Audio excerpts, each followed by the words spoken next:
101.7 yen nyina no shepa Senkran Beka Junction ena yesom wo edi afiri na okopie mu e wa santemantemu a yennuanom hello wo su kura kasebo mu no okura mu a na eye 101.5 wo nyina ebo makasebo adu abobo ano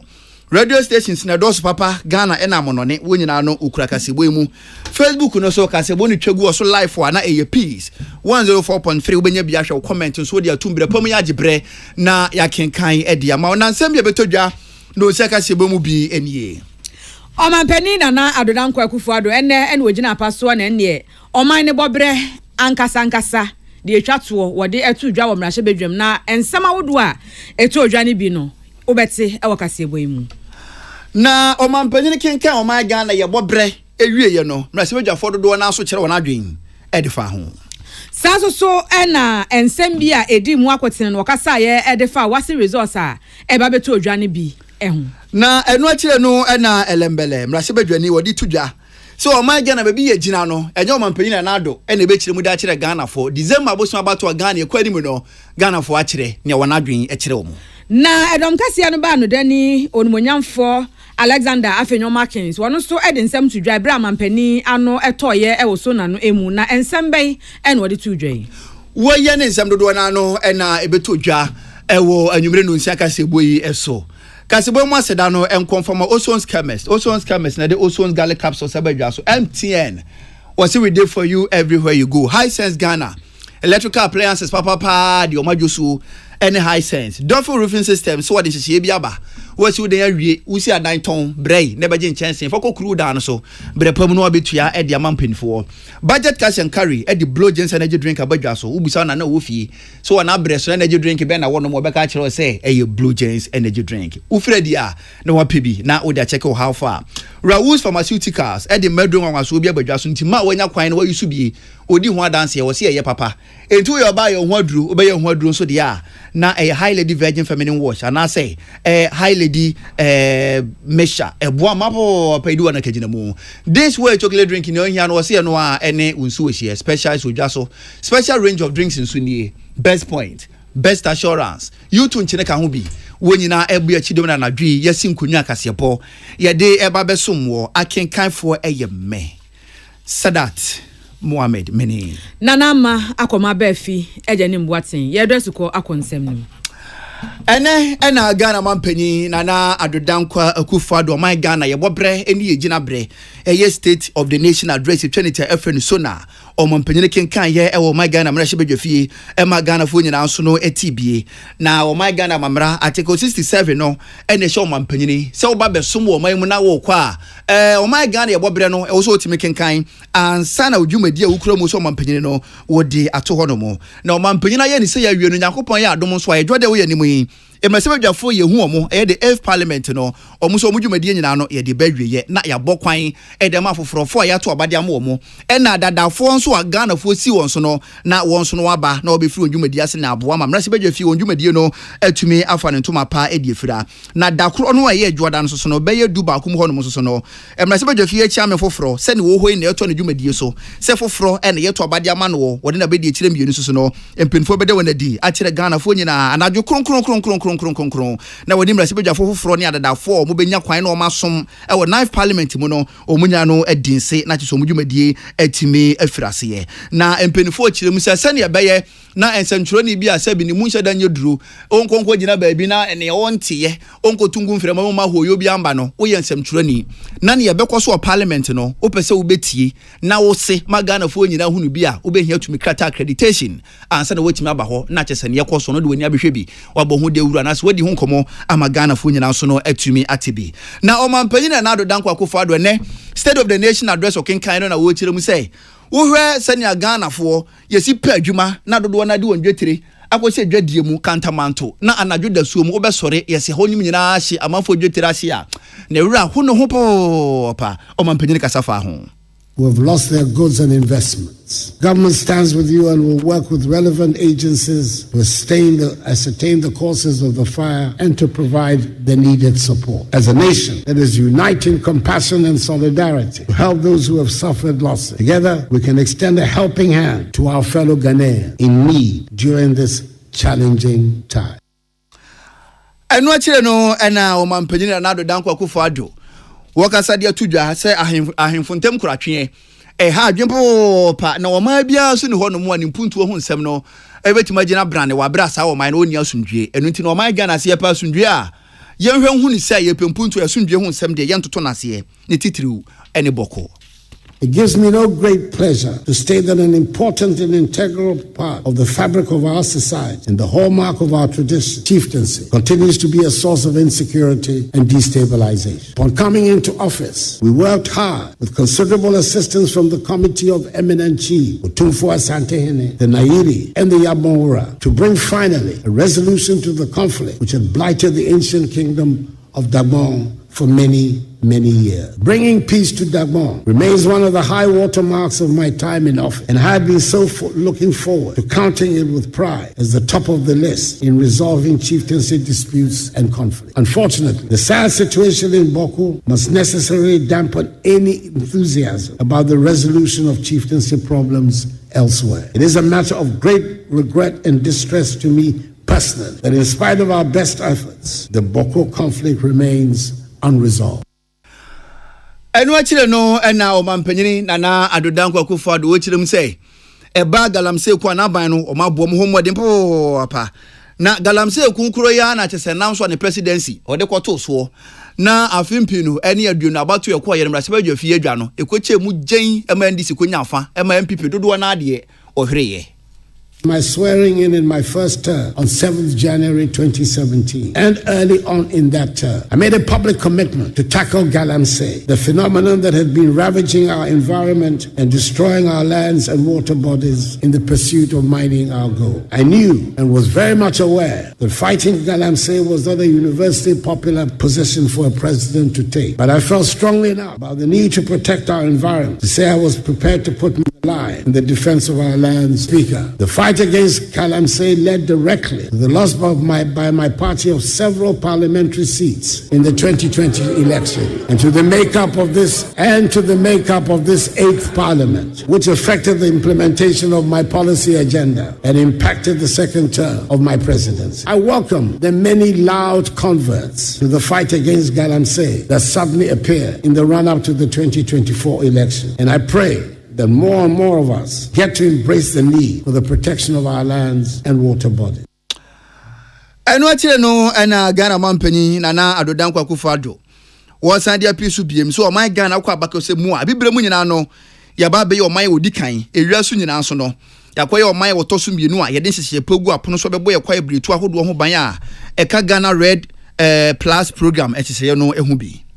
Under the Ghana Cocoa Red Plus program, we've also completed all the necessary steps under the voluntary partnership agreement with the European Union. And effective June this year, Ghana will become the first African country and the second globally to issue forest law enforcement, government, and trade licenses. Na enu achire mampanyini chire mu biem. Sɛ wo hwɛ aman ahodo atwa Ghana ho ahia ene mentemo ho ase ekoso ne semoni ansese e ka kire. Nanso na ban mu Mr.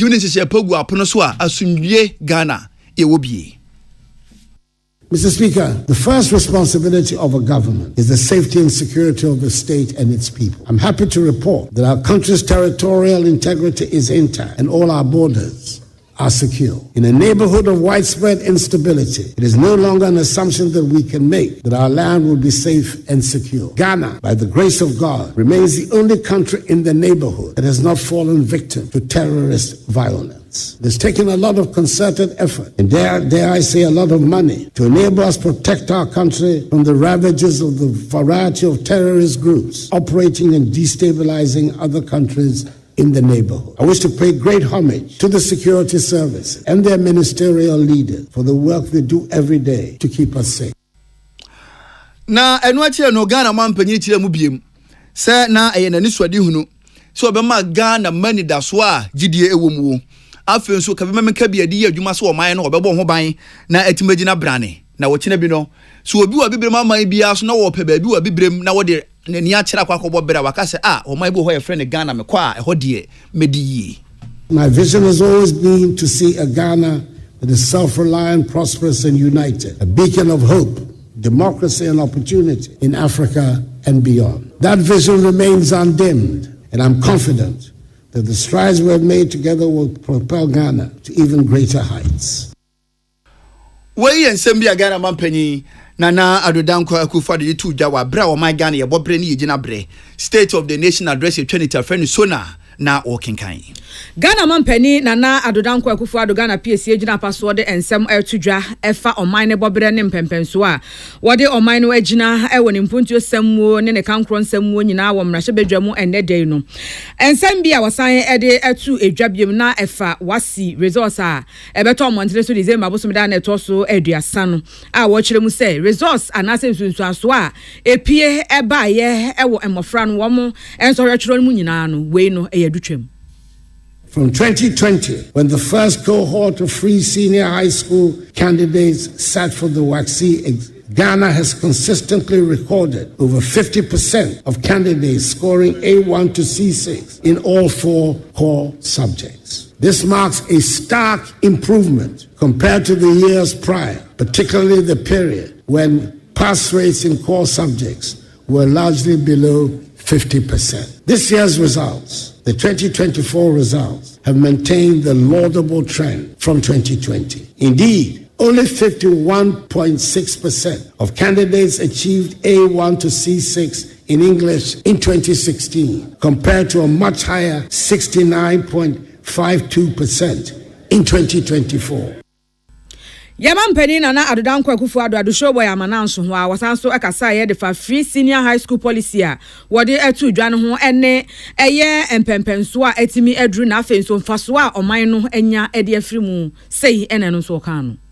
We have transformed education, and there can never be a reversal of the fact that some 5.7 million young people have gained access to secondary education who would otherwise not have had the opportunity but for free SHS and free TBET. The Speaker, I'm proud that we were brave enough to have started the free SHS policy at the beginning of my first term and resisted the calls for a gradual introduction. I'm glad that we've removed from the Ghanaian mindset the belief that secondary school education is only for people from certain households and families. Ghana mampani Nana Adodankwa Akufo-Addo esan so akasa ye de fansa no dwumante tie ho adesua ensem TVET en afa so ye STEM education no ene emfaso a oman no yenya ede afrimu e wona mamu ase. Indeed, my administration has also prioritized technical and vocational education and training, TVET, establishing 34 new TVET institutions and upgrading 62 existing ones to equip our youth with 21st century skills. Na enwachre no na yemampani esanso de tu dwa se sadia be na ngomesu ansem betimi agina bra ne ntin shepa entutu ye pa a wodi gu akwamuo de eboa bi ne se obesisi infrastructure hodo anu educational infrastructures na eno na wodi atu dwa se aso ye hwe ngomesu ansem so wo mo na mo sa so mane wo mo sisi ye nyina no be se 18 new educational facilities there wo mo sisi wo oman entria so a wo mo ebia no. I'm delighted with the infrastructure transformation that has taken place on our school and university campuses. This was displayed in a dramatic fashion a few weeks ago when the Ministry of Education staged the simultaneous commissioning of 80 new educational facilities across the nation. I do not suggest that we have finished what we set out to do, but we have certainly established what a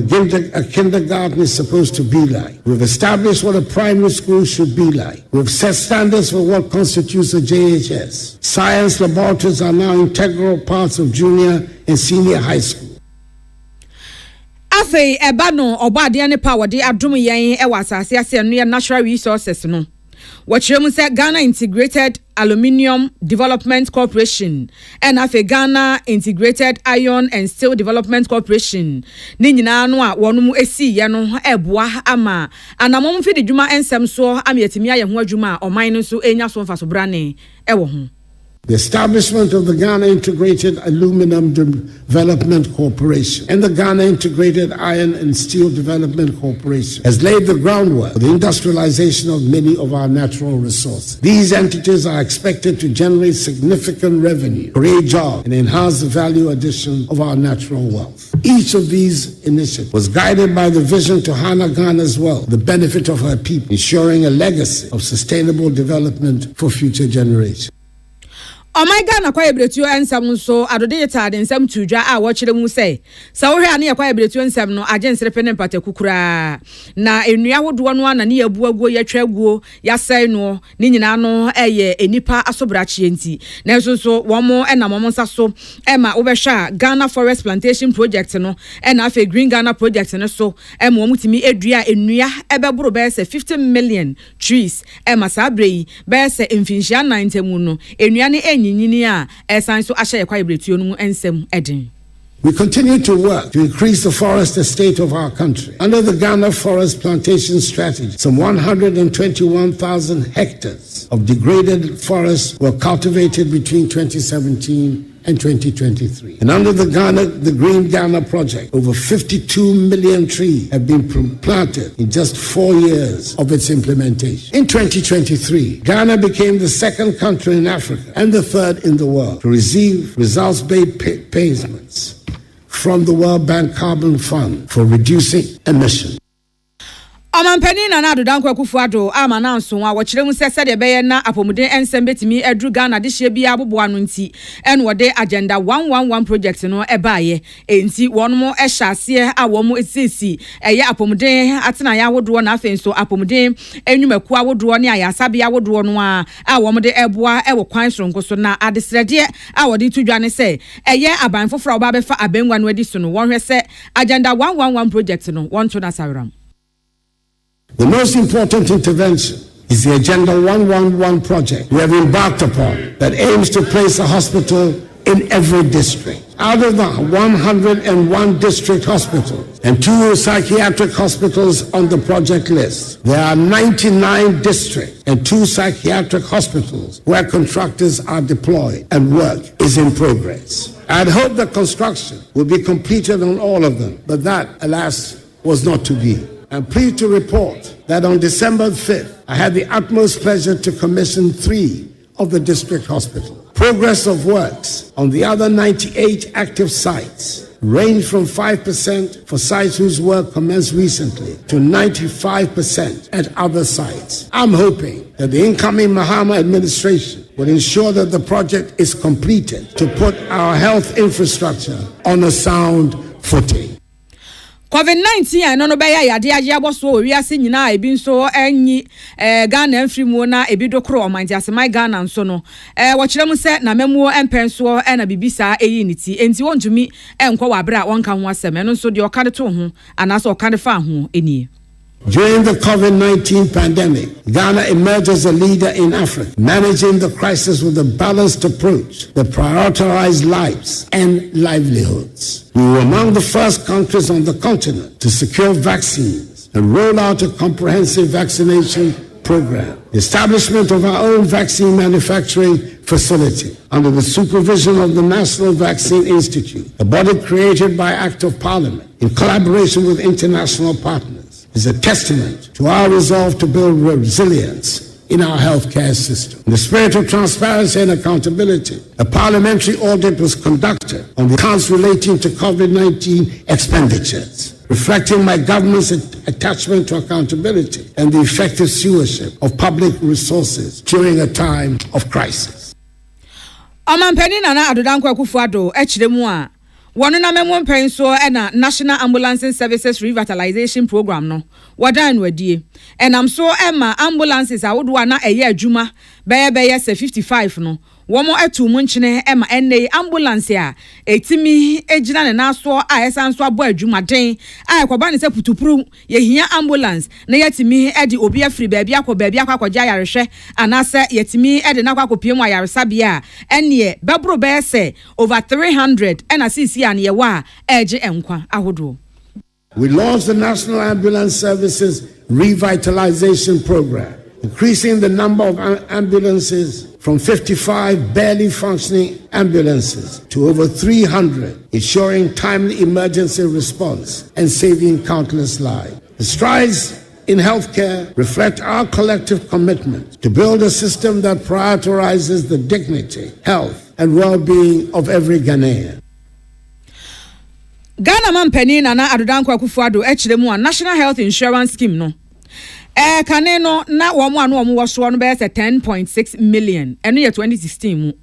na sesi ano kakra womo eto won dwumadie mu nkyinti no edipa dodo abaso no eye be 17.9 million a 2024 mu no wogidi se womo etimi ba National Health Insurance Scheme no so.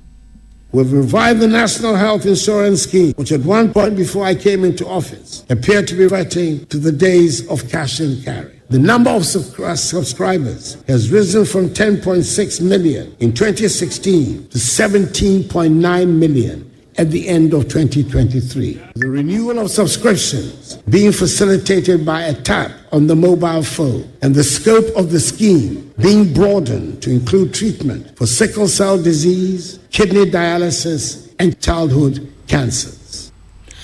Ghana man penny na Adodan Kwaku Ado gina apaso e wo mrahye bedwamu na oman ne bobre empempenso a wodi yeduro wodi atudwa e wo mrahye bedwamu no ensem bia etodwa e na maboso no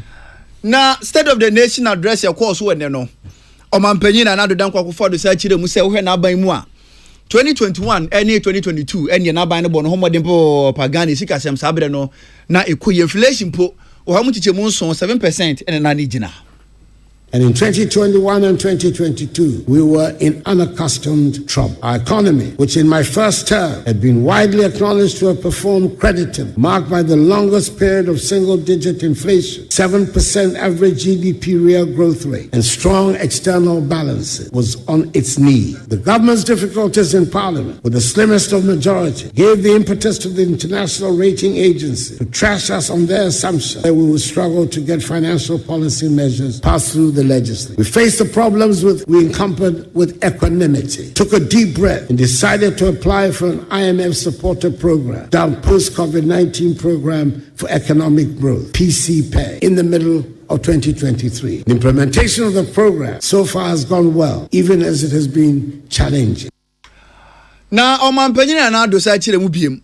Se eka hodo oman Ghana yede ewa monone no, abai na firase a yehwe na yetu ye ho aka na sika $346 million ene de firase.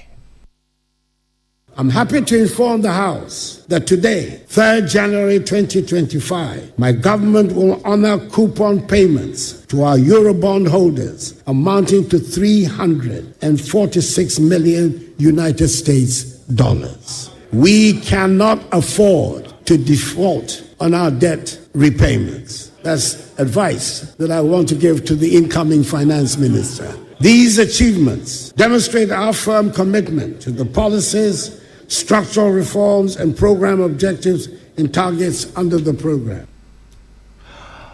Oman penyina na do sa chire mu se bre bia twam Ghana isika kra bia ho se mana chese bia kwakoye akotobibre na chese enkoye no ono ankasa odi tumi hye ne sem na wododo ye prapra ye twitwiye e man na isika kra bia ho se makoko gina brane no na chese ho akoko hia so ye ne sa na wo ye ne sa so a na enye se nipa bi na wo mpe wo masem na ebom se be ye ne isika kra bia ho se bekoye nti e no tu sa na mo no. Let me at this juncture state unequivocally that the banking sector cleanup undertaken by my administration was an act of necessity, not of vendetta. It was a bold and decisive intervention to safeguard the strength and integrity of Ghana's financial system. The illegalities and irregularities perpetuated by the affected banks and financial institutions are well documented and indisputable. These practices threaten the very foundation of our banking sector and jeopardize the hard-earned savings of millions of Ghanaians. Our actions ensure that not a single depositor lost their money, an unprecedented achievement in financial crisis management. Today, the results are there for all to see. A more robust, stable and resilient banking sector capable of driving economic growth and supporting the aspirations of our people. It was a necessary decision to restore public confidence and secure the future of Ghana's financial sector. Oman penyina na Adodan Kwaku Ado sa di tudwa biem. Sana ban ne modern bone nhye ye panti Ghana economy no ende nkwansa ba mu a Ghana yesi ye die kwanso biem. The economy is rebounding strongly. Our fiscal position is more stable, and our debt sustainability has significantly improved. These developments have provided a solid foundation for sustained growth and development, ensuring that the sacrifices made by bondholders and other stakeholders will not be in vain, but rather the basis of Ghana's economic revival. Na omanpanyini kyerɛ mu biem sɛ ogina baabi no ɔka sɛ ahokyerɛ eni ɔman mu a na wadada Ghanafoɔ nanso na aban ne ntenda nhyehyɛ pa ɔde no na agu apono so ɔhu ni sɛ ahokyerɛ mpo abere bi atwa mu na Ghanafoɔ kɔmu no ɛso ate. Government has implemented significant measures to address the hardships that accompanied the economic difficulties. These include increased budgetary allocation towards the school feeding program, capitation grants, the National Health Insurance Scheme, and the Livelihood Empowered Against Poverty program, LEAP. The stock of public and publicly guaranteed debt increased during the economic difficulty. However, the government is servicing its debts, honoring coupon payments for both domestic bond and Eurobond. Na omanpanyini kyerɛ mu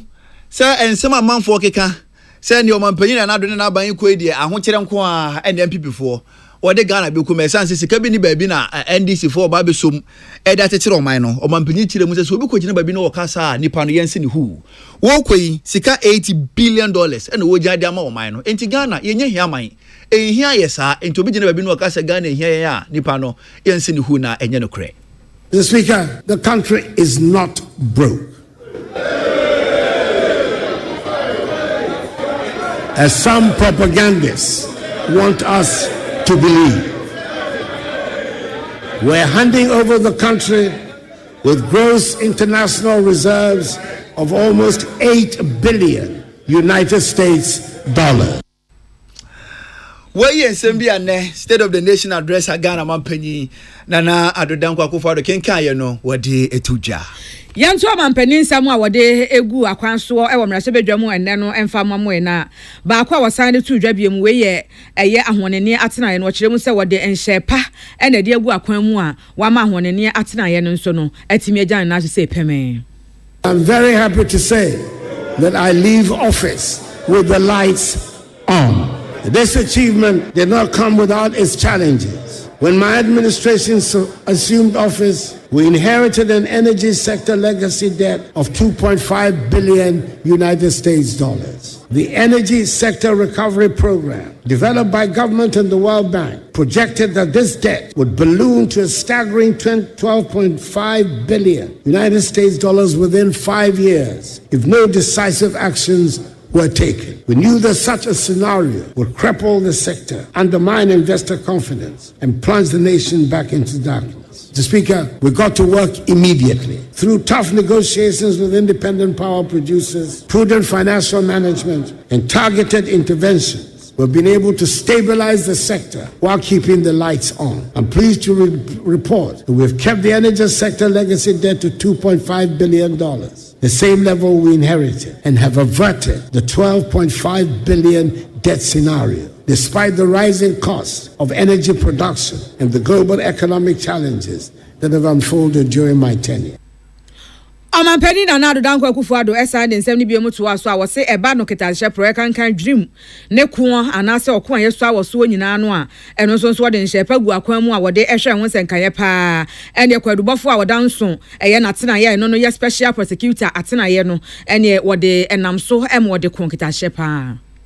Speaker, my government recognized at the very outset that the fight against corruption required more than rhetoric. It demanded systemic, sustained, and strategic action. To this end, my government initiated a holistic program of legislative, administrative, financial, and technological reform. Indeed, one of my most satisfactory moments as president was when we established the Office of the Special Prosecutor. For me, this was not just another government office. It was and still is a symbol of our determination to tackle corruption head on. Amampani Nana Adodankwa Akufo-Addo de tudwa se na memwo yase na eye mantama hodo ensia ye boy ye de kan eduna na ye wo no ho enam so ema mantama hodo ensia mpontudwuma hodo no na ekoso e wo no mo a epimoman no konkan so e wo ni mpontu sem ni yeyo emu. One of the most notable milestones of my administration has been the creation of 6 new regions: Western North, Ahafo, Bono East, Oti, Northeast, and Savannah. This historic achievement responded to decades of passionate advocacy by local communities for a governance structure that brings development closer to the people, with enhanced access to public services, infrastructure, and economic opportunity for millions of Ghanaians. Additionally, my administration championed a bold vision for local governance by advocating for the election of Metropolitan, Municipal, and District Chief Executives, MMDCEs. Though the process was unfortunately aborted, I remain hopeful that in the not-too-distant future, this vision will become a reality. Such a reform would deepen democratic accountability and empower citizens to shape their local governance directly, ensuring that Ghana's democracy continues to grow stronger and more inclusive.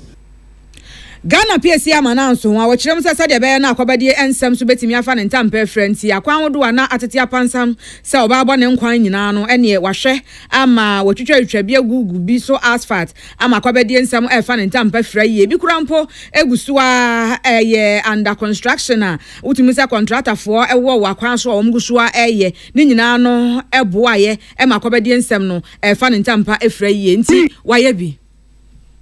It is fitting, therefore, to acknowledge that this administration has constructed more roads than any other in our nation's history. In the Greater Accra region alone, we have completed the Pokwase Interchange, Tema Motorway Interchange Phase 1, Obetebi Lamte Interchange Phase 1, the East Legon Underpass, and recently, the Flower Pot Interchange. Beyond Accra, we have also delivered the first ever interchanges in the Eastern region at Suhum and in the Northern region at Tamale. Each of these projects tells a story of commitment, foresight, in a Ghana that is continuously moving forward. There are 14 additional interchanges currently underway across Ghana, each at different stages of completion. In Greater Accra, we're building interchanges at Obetemi Lamte Interchange Phase 2, Nungwa, Ajingrano, Bone Barrier, Pram Pram, Dawenya, Savannah, and Tema Motorway Phase 2. In the Ashanti region, ongoing projects include the Swami Interchange Phase 1, Anumanje, Makro, Magazine New Road, Ebusiakura, and Abrepo, as well as the PTC Interchange in Takrady in the Western region. These projects represent the scale of our ambition, a commitment to excellence and growth that knows no limits. Eba no wiem hyɛn ene ne dwumadie ensam so a eno no ɛyɛ airport industry no a wɔkyerɛ mu sɛ wɔto ne dwumadie mu nkyene pa yie ma kyɛ sɛ ɛyɛ wiem hyɛn dodo no a ne gyinabea no ɛna wosisisi ya wɔde ɛtrɛtrɛ ebi nso ɛnkwaban mu a ne nyina no ɛboa wiem hyɛn dwumadie ensam. In aviation, we've expanded airports, including the construction of the Yakubu Tali International Airport in Tamale, the Prempeh the First International Airport in Kumasi, the rehabilitation of the Sunyani Airport in Sunyani, and the completion of the Ho Airport in Ho. These projects position Ghana as a hub for regional air travel. Yanko keteke nsɛm nso e wɔkyerɛ mu sɛ sɛ wohwɛ keteke nso a ɛne na akwan no wayɛ ebi ho adwuma pa ne dwumadie nsɛm nti efri tema ɛde ɛkɔ empakadan railway line no ne nyinaa no wahwɛ ɛho dwumadie nsɛm ɛma ɛboa akɔbadie nsɛm so. Mr. Speaker, over the past 7 years, we have revitalized Ghana's railway sector, undertaking key projects to modernize and expand the network. Notable achievements include the rehabilitation of the 66-kilometer narrow-gauge Western Line from Kojokrom to Takwa, the construction of a 22-kilometer standard-gauge line between Kojokrom and Manso, and securing the Western Line from Manso to Huni Valley, connecting to the port of Tess. Of the Ghana-Burkina Faso Railway Project further underscores efforts to enhance regional trade and integration. Sanya be na Ghana de hye nso benyanya ba bi di wontiri ato no wabɔ won mabra bonsam so akɔ enkan no wɔkyerɛ mu sɛ ba na affordable housing so a ɛno nso wonam ne nsa so ɛma osi 1000 incentive affordable housing project ɛwɔ enkramantam a wɔsan so kasa yɛde fa akwabadie atena yɛ no nso ɛyɛ transport sector no ɛho. We have made some good strides in improving the housing sector. Over the period, we built 1,070 affordable houses and broke ground for an additional 800 in the Greater Accra region. We've also established the National Home Ownership Fund, which is delivering 534 homes in Tema Tema Community 22. We delivered the 1,000 homes to the security services and are delivering 600 homes for public servants through the Bungalow Redevelopment Program. Mr. Speaker, the transport sector has also seen the deployment of electric buses in major cities, reducing carbon emissions and aligning with our climate change commitments. These advancements signal Ghana's commitment to building a sustainable transport infrastructure for the future. Behind every completed road and bridge is the story of lives transformed, farmers reaching markets, students accessing school, and families connected. Ne krakra mu no na wode atu edwase se wo hwe abakwasem we BNC da e Commonwealth ekuo no emu a General Secretary and Secretary General Emma Commonwealth ababe ye oba osanso ye bibini deshe kronkron sanso ye my Ghana deshe kronkron esanso ye oba a chese wababa benya sa position we e yo no ne mpenso na bibi sei asintie ye no nyam hye esanso ye abakwasem a ebinsi da o my Ghana yede abre ono na afenso ye my kronkron Ghana nti we no yade a o kirem se eye great achievement a esanso ebo ema so ewade nyina mu. Ghana witnessed a moment of immense pride when Shirley Ayoko Butchie, a distinguished Ghanaian, was elected as Secretary General of the Commonwealth, the first time a Ghanaian and an African woman has held this esteemed position. I hope the House will join me to extend hearty congratulations to our Foreign Minister, Honorable Shirley Ayoko Butchie. It is a prestigious position, and I'm sure she'll be a successful Secretary General and bring honor to Ghana. Wenyina eye mampani na adodankwa ekufuado ne nsem bia etodwa ewo oman ne bobre ensem a wogina paso mrahye bedwamu ede tudwa enne eno na yaboboso ede amamu no. State of the Nation address on mampani kenkan wie ye kire no ena achem da mrahye bedwani worumdanfo Alexander Kwasi Akwa opanyini ye osofo be de kire da pomudi aso ye na no ono so kase kire mu say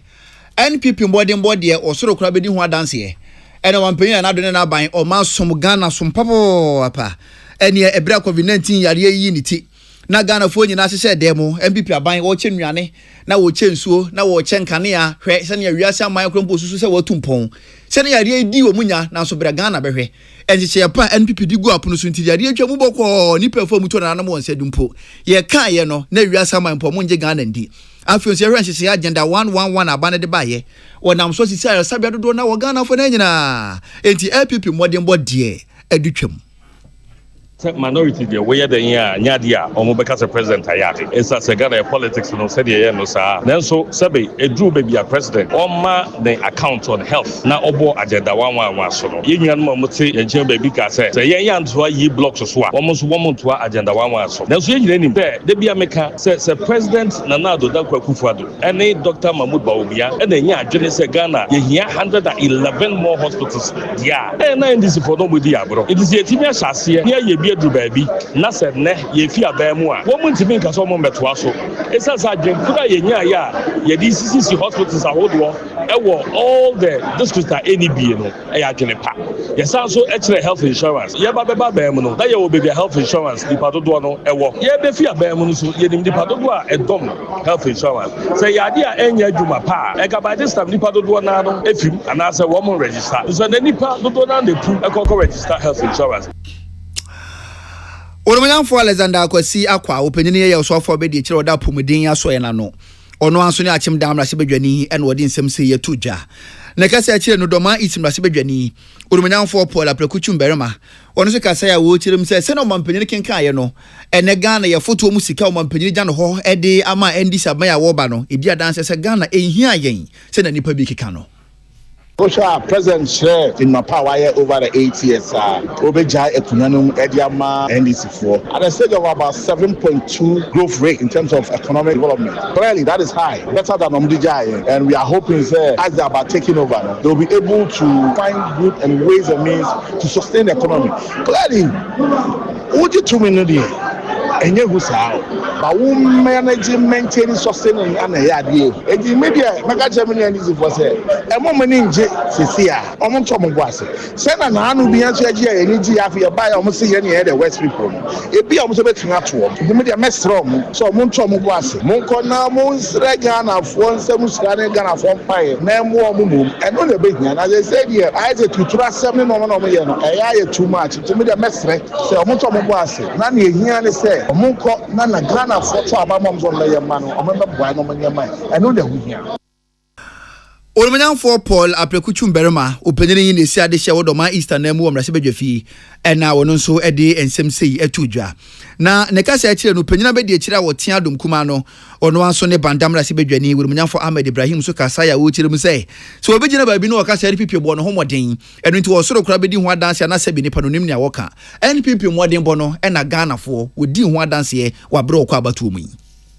na yenim say he should have started with an apology. Say yes, on my na mudi ma me no. Na metimi ko amanone ekobobosia. Me ba mama bobosia makwanasi. Mintimi nko biom. Ma pen. Inflation no mudi 15.4 na ma me. Say me ko 54. Masandi about 22. Sana na was oka. And na unemployment 8.7. They say 14.7. On one indicators na ko be hu level. And one say oja o agenda 111. Agenda 111 wa commission 3. Machine bi anim, pandia kura nim. Inti clearly osi wasi 99 agenda 111. If that is your legacy project, now we sit down and say, well, in this day and time, what's the dance? Machine be him, FDA him, pandia him, even pressure for a big micromoon to check it. And you go and commission this, it's clearly. But the evidence says, oh, Nejumana, why you know, President Mama, on here, so be completed. That statement, and that was not repeated. And Brian Bissan said, now, a mambo says, oh, the incoming government will come and make it better. Sana Mama Nana Oka, and there was, oh, President Mama should come and continue. Wow, would you be fucking? Olumanya for Ahmed Ibrahim openyine bandam rase badwani wono anso ene penyina be di akire a wote adom kuma no rase badwafi ena wode ensem sei atudwa na ne kasa akire no kentampon no from rase badwani Olumanya for Joseph Kwame kuma enso kasa ya wo kire mu sei wo State of the Nation address on mampenyine kenkan ye no enye sa na Ghana yebo bresiti e kame akwese mampenyine die e krata so de se wo si fomu a ena Ghana yebo bre no uhu na wote ase enso ankasa na mampenyine kenkan ye ne de e yonkontompo West Africa Examination Council and chair sorry parliament ekasafa ho ansana ka omode 118 million Ghana cedis na nsaya sana omutu a 60 million ma Wayik timi release results omoda so the market ne kuraka enti nanado emaya wo jai mo no oni yandi ni yo nokure no etochima ona mrebia no emse figures a ye papa de breye no eya na etochima they say wo ma yahu say be minor percentage wise no economic growth no e cost 67%. Nyokura na secondary school ka wodi no watua wonyantua enkrofo pensioner sika watua wonyantua ye ne aman foforo ka ye de debt no watua wonyantua na wo de ka na say wo economy kwa animu a na oni ye nyokure no adadia na we ye nsama ye bekoso abisa do Ghana for ahu nyokure no ntama da yo sa no pasende papa da so pese otu futuro bu ye animu a ye mma no enko bama man na hu say wajaika e wo education sector senior high wajaika obabia enti mine hu no kure wo Olumanya for Joseph Kwame kuma openyini ya Kintampo no from Ashebedwani and what no so edin sem say to jawa bre mampenyini State of the Nation address o kenkan wie ye ekire no Emmanuel Akwale ene William Gentu ene de amanpoyi ebesomo yen na edom kase no ba no dani a wasanso gina mu sem na Ashebedwani e ma de hye wo afutu abaton beso aso Olumanya for Alexander Afenyo Markins enso e de ensem tudwa ebra mampani anu disem wode eba wie ye pe e wo emra Ashebedwam no wo kire mu se wo hwe mampani na nado danko akufuado shepa wode egu akwanmu wo na memmu mpenso na wode epim ngumasua ensem ekọ enkan a wutimi se enipa bia ni honom abanya ba obi bia ntimi mfa ne de entoto mampani na achievement yi ho da ewo na memmu empen ase na wo kire mu se wo de dache yade a abakwasem ebedi mampani eho afofi a obi bia bedi adanse akase ampa ye sa na Ghana mampani na nado danko akufuado ye nhia ne so bi pen na wo sanke ye jama ne tena amemmu musa na nka wo prema amemmu ensem ede konkan kanya ne se ene ebi mu kase wonye hwi na so wo kire mu se mampani woni mu de na adwe abomabe eba na amemmu ensem ho eba no ne akaka nyina ho a wase okomrahye bedwam wa afi apema hankono ene aduokono enson 1997 set parliamentary candidate parliamentarian na no na ye second parliament no ena na oka ho obi ewo yankasa ye my Ghana mu hanom na ebra okokopie momrahye bedwam a wo ye na adwuma se mrahye bedwani no eyade a odi nkuranhye bebre no akọ ye de ma mabunu enti na wo hye mabunu enkuran ewo akwan wodo so wo nso embo omabrabo ensem so sane ebe ya de wo mo preso betimi edru ho daachi wo mabrabo mu nsem wo nyina no ni nyina ne betimi awie pay enti nipa sei no ye ntena wo no ntoto na se entoa yampia emfantia no enti ye bona baso ngum ewo de waye nyina eho okasa ye edifa free senior high school to azozuku kɔ ne kwa ne ho ene nhye pa wo de agu akwan mu nyina de ayenza kyeraye ewo eye ye nwumasua atena ye ni nyina mu a onumonyamfo afenyoma Akins wo de ensem no etu dwa sei. For me to complete secondary education, my mom could not afford, my stepdad could not afford. It took the grace of God. And I know there were many Ghanaians who could not afford secondary education and had to stay at home. We know in our communities. Today, all those who could not get free SHS benefited from it when Akufo-Addo assumed office. Mr. Speaker, TVET was also implemented for those who are placed at the lowest ebb of fortune's wheel to also get advantage of getting technical education. Eni ayati ye eyedom kase ne ba no dani a ono asa agire mu semra hye bedwani ma adehia ewo afutu abato mbeso aso onmunyamfo Alexander afenyoma Akins ni amane bofo William Gentu ena afei Emmanuel Akoli ena ede ensem ifiri hye bedwam ebedan awie ye begina wili amane boyi so na ya home kase bo no so ye ba ye beto aso ede amamo.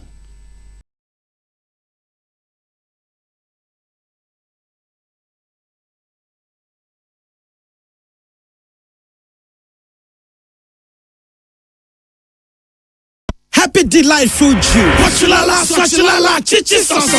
Afrana pa. Epe pashu breakfast and was in woman. Joe happy delightful juice against with toast, cereal, and even them cool. What a way. And you mean a bread and fifi. The most fridge man. Happy delightful juice. One of one. And you be here. Happy to relax anyway. So I know when you're. Let's say what a chamado. Happy delightful juice. Off and a baby I bring you all day long. One fruit juice. I'm happy delight. One different flavor. Different size. You number 1 liter. Number from 150 and 250 ml. Ebenyebu healthy life shops on your supermarket. Happy life fruit juice. Loaded with taste. Tune it in. Turn it up. Peace FM. And rip off the knob.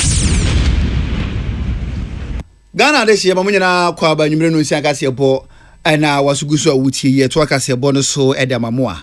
Wabra Ghana mampanyi Nana Adodankwa Akufo-Addo State of the Nation address okenkenwie ye no embasibedwa fododo na so kire wona adwen ede efa ho na urumnyamfo Emmanuel ama kofibu a opanyini eni siade hye welembela na mu wo mrasibedwa fie ono anso eni dom kuma no ba no dani abedi akire ono so kasa a wo kire mu se ora ho kire NPP ede aba Ghana for so a enya asem ketewa na wo my Ghana ye bobere no enye wo my Ghana mamra mpo na hye wo mampanyini se ansana when Ghana for bedin kra no bra na bekenkan kan humpo hia esanse kan ye nso hwa a December 7 about to no Ghana for market NPP ma NPP for nso omu hu omodemba opanyini kire mu sei wo hwe ne aho kire NPP dia bedua Ghana for so eka NPP akukuro e dia besen Ghana for komu maburu menya adwuma nye ene akosoro popa o ka kire Ghana abofra se mema wadwuma abusumi bia na ye mema 5000 any visa de he na ope o se me pe visa na che se o man mpo no mabunu no oni gidie wo mu na che se di adanse se NPP o my Ghana de o ma sebo pa na o kire mu se mpenifo se kwantinti bia no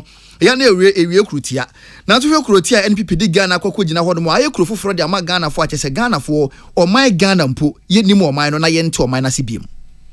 The true state of the nation. That verdict was very, very clear. Economic hardship, huge debt overhang, high youth unemployment, hopelessness, and more. We have come to the end of the road of what has been undoubtedly the West government under the Fourth Republic. Mr. Speaker, this abysmal record was confirmed on December 7th when the people of Ghana returned the most overwhelming and emphatic vote of rejection of any government ever witnessed under the Fourth Republic. Mr. President, you will be remembered as the first president who was cushioned by the IMF when you began, and you are still being cushioned at the end of your term. Na enu achire no na urumanyamfo Emmanuel ama kofibu a wo se achirem se mpenifo se achia na so mu yede esena bebuo nyina ene ba bi a NPP de Ghana kwakọ gina no ye pa ye ho ye hu asene mu ene ma nkoyie na nso so Ghana fo nya gidie se aban a wo ba no betimi de hyehye pagu apono so ane mani ebedane. Mr. President, I will leave that between you and your God. Let me remind His Excellency, Honorable Speaker, that his tenure in office will remain a timely reminder of how not to govern the country. But let me also be quick to assure the good people of Ghana that hope is on its way. And President John Dramani Mahama and the NDC, we can once again glean a better future from the throes of despair. Together we will work hard to lift ourselves from this historic low and reclaim our place, our glory as the black star of Africa. Openyane ne etwagu yeyi eye onumnyamfo Emmanuel Ama Kofibua openyini eye domkuma no ba no dani abedi ekire no anso ne hyemra ewo adehia ewo elembeledin mu womrase badwafie ene wodi ensem sei etu dwa William Gentu ene Emmanuel Akole ena woboabo mo ne ya no wani afrim rase badwafie a wodi ebesomo yen ewie ebegina we so na anwumre no nsia ka sebo anwanu mienu yesi nkonwa besomo no ye de nyinyina no asie na ansa na ye besore so no madwenchiri bia modi aba ye de beto aso e de amamo na nso so no asidan confirm Osons chemist ene de Osons garlic capsules abadwa so garlic no e wonfa so e de mani pedua no na garlic ne we ya enu tino Osons chemist ahwe na wadane de nania ye ne kama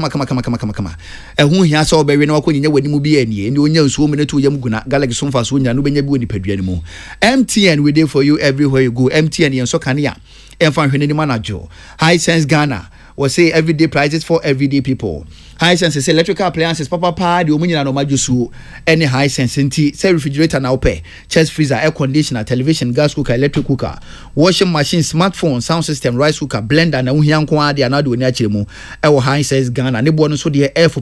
pabora showroom bi e ben wo mu ko na ko hwe woni so ade wo hwa ade no na o sign ato ade na be hu ni say ampa ye ka say ku bi ana say store bi atete omo ne ma so High Sense be hu so omo de no edi twam obetima frame pin for 0302 550 000 0302 550 000. High Sense everyday prices for everyday people. Duffy roofing system say usi at night ton anampo ba ko for wasi da ya wi na emu ma hode na sa akasa obeboso bre beje chense na fa board and so bre pamuna watua e di amampenifo we ayen hye ya Duffy roofing system woni society general wodi aba enti oda controller accountant general na katu ngoma so nko ade ya na so ya ba adwuma o ene na wodam gbowura Duffy roofing system na society general bank ho ko na hye fa ho kotusu bia be ma chense no fa ko board and so bre pamuna na waba bitua e di ama empenifo. Duffy roofing system say say edan no nko an apeso kruso dia o ene na wodada wo kira kwan wo East Legon Trinity Theological Seminary kire ho no mo pe Allied Force Station chen ho obehu omo e wo ho na obetumi afre 0543 661 716 0543 661 716 ana say 0243 232 818 0243 232-818 number chat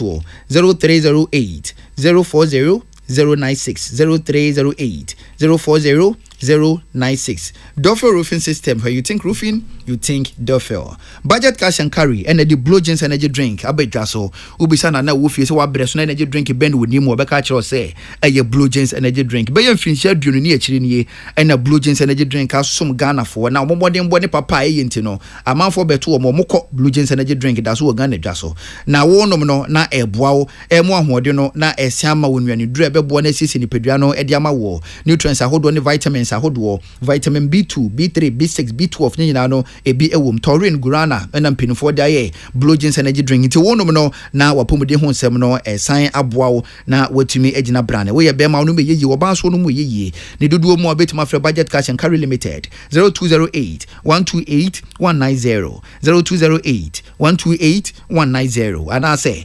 0550 010 000 0550 010 000. Raoul's Pharmaceuticals at the Medroom on so high lady virgin feminine wash a baby so where your bar na we use high lady virgin feminine wash. I know be one dance here and my when you find one be do one dance here part or say a year into your buy your word do be your word so dear and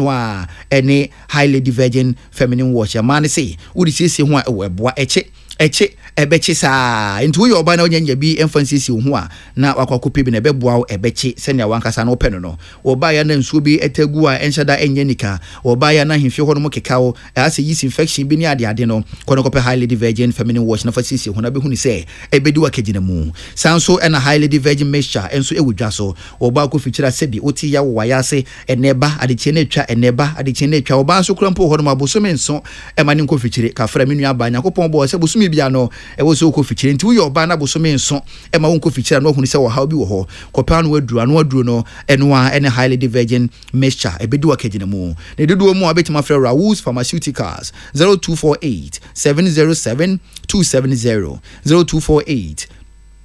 707 270 and I say 0200 887 088 0200 887 088 Ofra Raoul's Pharmaceuticals ndu papa we de badwa so na eboa Ghana ma no wonso wonsa ebetumi akabi madwen kire bia mode abakase bo no so na mede to aso e de amamu a yaw infum wodie ababedru na wodie no na mede efrase me pa che onyamfa wodie emma sabire ya wa elite wakachiri yebekọ e de agyawe kobasa no na omo do mo de aba no na ne kan no akwakoye ya enti no wona wo modie edam nko a na mede to aso e de amamu no adwenkyere na aba no edoso na so sene city bia no ne mebo me homoden na makenkan dodo na no e de amamu asemo Facebook yi edru se mekan bia na ase atiko edru se mekan bia no na atiko na so no me bibi sa se bidum wifi na masaso na ma refresh no na aba adwenkyere na begum no na makenkan nyina esanse odie na bi wo ho nhwe se menya dia ma okay odie na bia na menkenkan wo odie no so na yemfanto aso etiefo ye no mo na ye adwuma ne nto mo da adwenkyere ne ba ne yankenkan a aya na ayemia enti ebie ne fufuro se ya mo a mo de ba kan no ebetum ebeti akọ because ebie ne fufuro se ya mo de na bekam enti Ablekuma Central omo a omo de da so so no o ka ho bi enti ma memfa wo de no enhyase na nakwa mo abo ate na Ablekuma Central o say happy new year enkoma engineer kwesi wo yesi wo Ghana Great Company wo se Nyankopon enhyira ne papa pa ene ne moa na nakwa mo abo ate wo de ne wo yibobo ate yeso de ne atwoma ne behi o say Ghana mampanyin na adodan kwakofo ado Ghana fo beka wo papa free senior high school wo de ba ye no enti apriku chakapama enso de ne wo say me chia piece of matifo nyina adwumade mu bobi dia som Ghana papa na sabon zongo na me butu anwumre meti kasebo no e dia firi mahuri aba Facebook no so amebeka chem se adwumade esuani enti monkoso na mombo mo homoden ko mensa pillar 2 wonso wodi a wodi ebetu mu enie ko mensa pillar 2 e di firi dome kwabenya constituency na ko mensa Erade Nyankopon be yere ne comments and audio no matumi abie wo say state of the nation address o mampanyin kenkan no ene edamutrudo na o mampanyin na do o yadwuma wura na o gina so no ma na yiku wo say Ghana bakose mu de enye o mampanyin a wodi ne kura de a kire Ghana fo so o mampanyin na do danko akufo ado na o bona baso papa wo say lawyer Justin Kodua Frimpon MPP general secretary opanyine ne modern boss swani entinchia no ebi enko enfama na nwumre comments and plateau so adwen kira de baye na makenkan amawe ya sketch enso die nie o ti piece fm mo badwuma wo me chia mo papa pa nwumre oben bless enso de ne dia babetum oben meje so o se hwe benchema na nwumre wo tie kasebo no e dia firi wo so my Ghana candy for de yembo mo so pa anyway ba wan kriti adwuma ma mabunu we nso ba wan kriti adwuma ma mabunu nanso Nyankopon na ye hwe no Dr. Lesam pa ben woni woni for Kennedy e Japan no daddy e Japan retired agricultural officer mo watadi oben bless sencha na bi enko enfama mo sehwi bekwai ena akismi ede ne message free ya wodi ebetumu akismi say Ghana mampanyin na do danko akofo ado watwi Ghana for di papa wo say hallelujah glory be to God they say Ghana for ejo mampanyin na akofo ado woni ne mpeni for kwan a omoko wo say mampanyin Ghana for beka papa wa ho kira wodi Ghana for akomu akismi sehwi bekwai wono so ne die nie wo so mampanyin na ado bye bye ya infum wodi no ena maduru so bi mu wo so no for Alex Tete was what bono homo dimpo pa was a here a contombra and intino ubona basso Mbappe Jene Papa onso dia wodia betumuni also for Konya Weso na ND Samonyo Kunema what to Tivido Mantamunia no abo mabaso modern bomb boy and Kundiana call Ediama ND Simra Sebejum any or Mampenny Brini na emu Urumian for Pius Kwame Nkoa a contombra MP elect was say Ochian Papa teacher due to 4AK na 924 Western North NDC members in Yano was here in Chanibi Enko Enfa Emamo Mbappe Odia no making fantastic unso making kan odie Mensa Preku Kevin unso odie nie wo say wo Kentampo in God we trust enterprise wo say Ose Ghana fu nyina no yesomu bi na yetimi boa na wo my Ghana nyina na yehwe ni mo no yetimi eduru ho na yijade ma NPP na yijade ma NDC anya de omunkwa no ebetumi aye wose happy new year enko enfoma etiefo nyina na wode no nso ebetumu Mensa Martin nso die nie wose good evening ye from Mensa wo Saudi Arabia na nwumre mehwe kasebo no ewo Peace FM na adwumade mu bobi mu nkoso na mu nso Ghana sompa adwuntira mo de aba no edoso na so ha na bere beba makwan na akenkan a mede beso mo no ye de nyina esie akenkanfo eyeme Sadat Mohammed Mene Nana ma akoma ba fi eje ni Boaten na me de afishia pansem ni bi nso ekọ ede ama ye Boaten maame maya ye nyina na ye wo fie ye ne fie ne ye opposite pepepe Boaten maame nchia ne bi ekọ ede ama ye usia maame nti ekọ de maame ana aka asefo nyina afi yewie monso nchia ne bi enko emfa maame ami fiewura one ne kunu ai da usu nchia ne bi nso enko emfa emma wo papa na afi nso asefo sufuo nyina na mense onomfo a mowo friend say ofo kofodua ofori krom ni kofodua ayana asema ye confused nti mense onomfo ejampate me wo fa ampate kwame ampate nchia ne bi enkonfama oni abusuafo nyina eni obibia menkumafo sabna akos afi hana eni obibia nchia ne konfama asen dompemfo nyina mo de hye na ti hanu a ejame wesama no ai esa no Sadat base ke so fa so ani firi uni nchia le mu bia Sadat se oni de eja wo nchia obi anti ye de ekwa ma obibia Ghana fo nyina pieces etiefo nyina so yechia obibia edamu nyina mwase emamumo eni sie se yabobo Abdullahi mudin dada eni na yaboafo Abdullahi Dasmani afi Clinton akwasi amoako nana yaw ansa na social media Peter Square na omobo ayema yede ensem ni nyina esum woni yesamufo na ya kese the cardinal na afi mame bia makwafo yada mu nyina mo ase amamumo enitie. Tune it in.